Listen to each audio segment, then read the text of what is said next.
One mistake that young couples make when they get married is that when they realize that their spouse likes something that they don't like, they start nagging and complaining about it, and they are not experiencing peace in their marriage. My dear, be very, very careful, because that thing that you are despising, you will lose it and you will wish for it, but you will not get it. Let me use my story as an example. When we got married, I met my husband in church. My husband loves going to all night service, loves going to prayer meetings and all that. And at that time, I didn't have that intimate relationship with God. It was normal. It was a normal relationship, but not that intimate. Jesus was not the Lord of my life. I was making my own decision. And I wanted my husband to be with me all the time. We can go to church on Sunday, but Wednesday, from Monday to Friday, when we close from work, we have to come home and be with each other. But maybe Wednesday, my husband will go for Wednesday service, and then Friday, he will go for a Friday all-night service and all that. And I was complaining, nagging. And even sometimes when he takes my car, I'll be complaining, you have to buy my petrol, stop this, I don't like it. And I'll be complaining and nagging about it. So the enemy realized that the two shall become one. The other person is opposing the husband. So it became something that he was able to use to attack my marriage, because nagging and complaining, it's a sin to complain and nag. Instead of me supporting him, instead of me encouraging him, I was rather discouraging him. Now it got to a point in our marriage that my husband was not going to church anymore. My husband was not reading his Bible anymore. My husband was not praying anymore, was not going for all night service. Even Sundays, he will not even come to church. Then I started fasting and praying. Something that God gave me on a silver platter. I used my mouth, okay, to discourage him. It got to a point, my husband was not going to church anymore. Now I started fasting and praying in order for him to come back to church. So be careful. The thing that you are complaining about, maybe your husband or your wife is a sanguine. The person loves to associate with people. It's important to associate because relationships are important. But you are discouraging your wife, discouraging your husband. I don't like it. You are sociable. I don't like it. You are always mingling with people. You know, people are bad because you are very negative and pessimistic. Now, this person will stop the relationship and will come and sit home with you. And now you are there. And I say, hey, you don't go out anymore. You don't go out anymore. Me, I want to have my space and all that. But the same relationship would have helped you somewhere in the future. Be very, very careful. Your husband loves to work hard.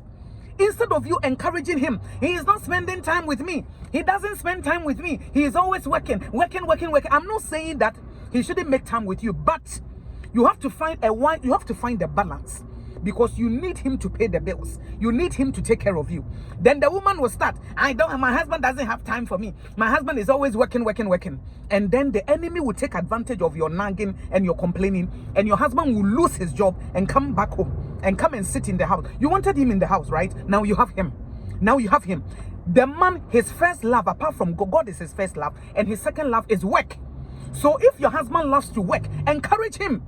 Encourage him, my dear. I love the way you work to take care of the family. That is not the time for you to say, you don't have time for me. You don't take me out. You don't call me. You don't send me messages. One day, you will yearn for that.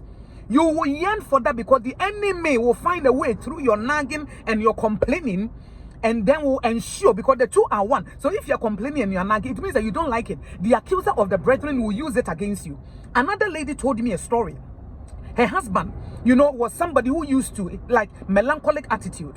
So the husband was always at home and he will not go anywhere after work. Then the husband will come home, will be at home, and then will watch television, be with the family. And this way, hey, you don't go out. You don't go out at all. You need to go out. You don't associate. Me, I don't like it. You have such a boring life. Your life is so boring. Your wife is so boring. Your life is so boring. Your life is so boring. One day, the man decided to go out. And when he went out, he went to a party. And then he had a drink, a beer. And then immediately when he became drunk, we don't know what happened.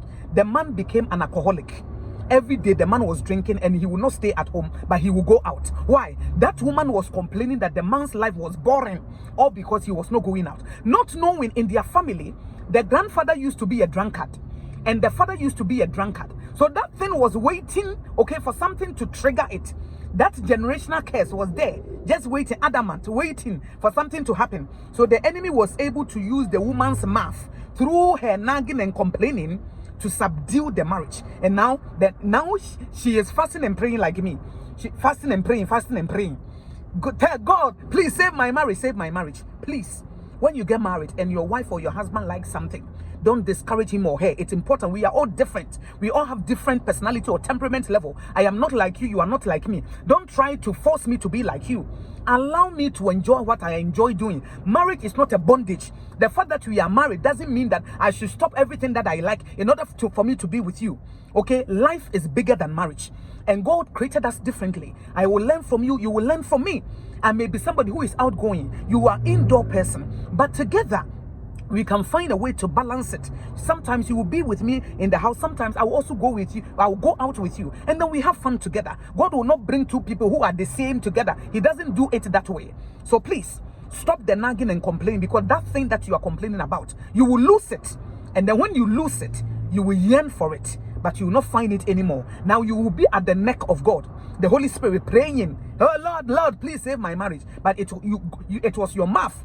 You used your mouth to destroy your home. Allow your husband to be, allow your wife to be, so that you can enjoy peace. Celebrate your differences. Celebrate his or her temperament level. Okay, celebrate him or her, the person's uniqueness, your wife's uniqueness, your husband's uniqueness. If you have to set boundaries, find a way respectfully and say it, so that the enemy will not have the leeway to destroy your marriage.